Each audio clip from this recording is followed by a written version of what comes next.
So guys, আপনারা দেখতেই পাচ্ছেন ওখানে আমাদের বিরহ ভাই বসে আছে। এক নামে সবাই চিনে বিরহ ভাই। ভাই আপনি যে এখানে বসে আছেন, আপনার বিরহটা কি? আপনার কিসের এত বিরহ?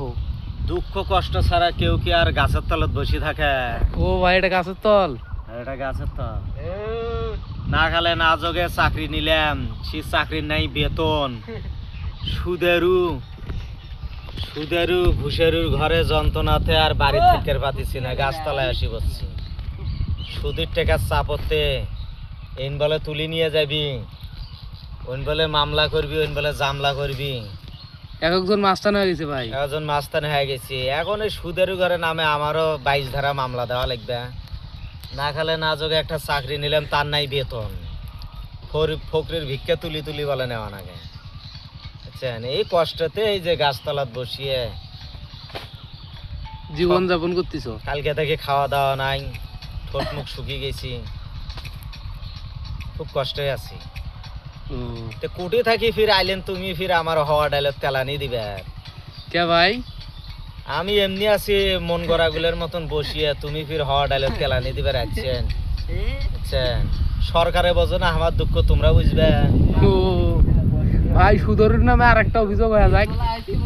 সুদেরু ঘরে মনে করো টাকা নিছি 50,000 টাকাতে 1.5 লক্ষ টাকা গেছি, তাও কয় 6 লাখ টাকা পাবো, কেউ কয় 3 লাখ পাবো।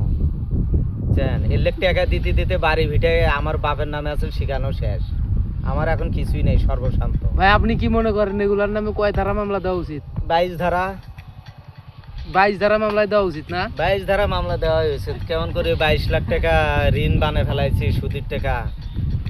তোমার বেলা খালি সুদ বাড়ে, 15 দিনে মাস টাকা সুদের ঘরে 15 দিনে মাস টাকা কামাই থাকে আর না থাকে। 2টা দোকান আছে কলেজ মরসি, 2টা দোকান সুদের উড়েই শেষ করছে। সর্বশান্ত হচ্ছি আমি।